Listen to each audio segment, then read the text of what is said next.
The ARK developers toyed around with switching PvE official to PvP, and ARK Survival Ascended gameplay to come in clutch. That's right, survivors, I'm GP bringing you the latest ARK news. It was a pretty bare bones community crunch this week, wasn't it? Yes, I'm sure we can all absolutely agree on that, with even less than most people anticipated, as there was no Shastasaurus dossier or even the saddle concept, which we've been told will be coming soon. But based on past creature reveals, I think the dossier at least should be expected next week. Also, with ARK Ascended due to be released sometime in October, so pretty much in a 3 to 7 week window from now, there was some hope for the ASA comparisons to at least resume, as it was suggested recently that they would. However, even with little news this week in the crunch, there's still plenty to indicate that things are still on track. So what signs are there indicating that things are still on track for an October release? Well, after the crunch covered the ongoing Extinction creature submissions, which by the way ends on Monday, so make sure to get your votes in for your favourites in readiness for the final votes to begin also on Monday the 11th. They covered news of the ARKpocalypse server wipe. This was something I was actually curious about last month because if you aren't familiar with these, the ARKpocalypse servers wipe every 4 weeks. And with last month's crunch indicating the 8th of September being the next wipe, it raised some questions about the shutdown of official servers on the 30th of September. However, that appears to still all be on track because the next and final wipe for ARKpocalypse is scheduled to take place on the 30th of September, meaning this ARKpocalypse is only running for 3 weeks instead of 4.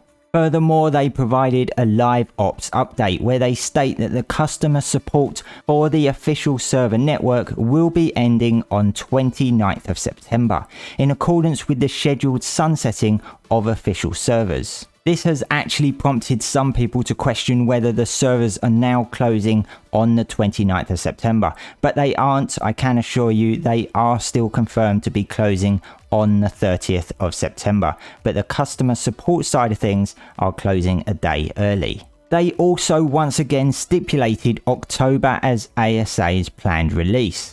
But where's the gameplay, I hear you ask? I still see people saying it's going to be delayed because there's still no gameplay. Some people think it's still going to be December this year. Some people even saying it's going to be pushed back to 2024 simply because there is no gameplay. Well, it looks like it's going to be coming in clutch, according to ARK's product manager, where she said, "We'll have gameplay for everyone to check out prior to launch. Honestly, I expect it to come in clutch." For any of you that aren't familiar with what the phrase coming in clutch actually means, it pretty much means something coming in hot at a crucial moment, pretty much meaning more or less last minute.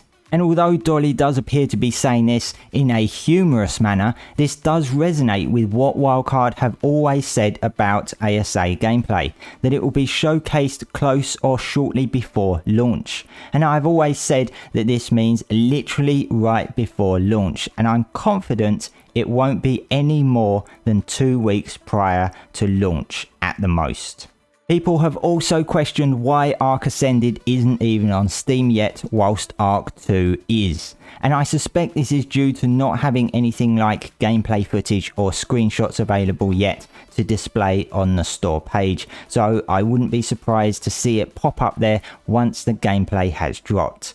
And again, nobody should be expecting pre-orders for an early access title. And speaking of server closures and snapshots, Dolly mentioned over on the official ARK Discord that they had considered switching PvE official over to PvP for a few days after the last save snapshot, but they decided against it. Now, I'm not sure whether she meant last as in the previous snapshot or the upcoming final snapshot. I suspect it was the latter, but I think it would have been pretty cool for them to do that in the last few days after the last snapshot, because anything done on the official server after the final snapshot will be lost anyway. So it could have been fun to see some of the PvE tribes have a really crazy all-out fight at the end. Also, a permanent Evo event has finally been activated, with rates across all of the official server types being raised to your regular Evo levels for the remaining duration of the official servers until shutdown, therefore for the next 3 weeks. All of this is showing that the official server shutdown is still on track for the 30th of September, and that ARK Ascended is still on track for an October release. And if I'm honest, I'd still be surprised if they went without official servers for more than 2 weeks. Until next time, survivors, make sure to subscribe to keep up with all the latest ARK news.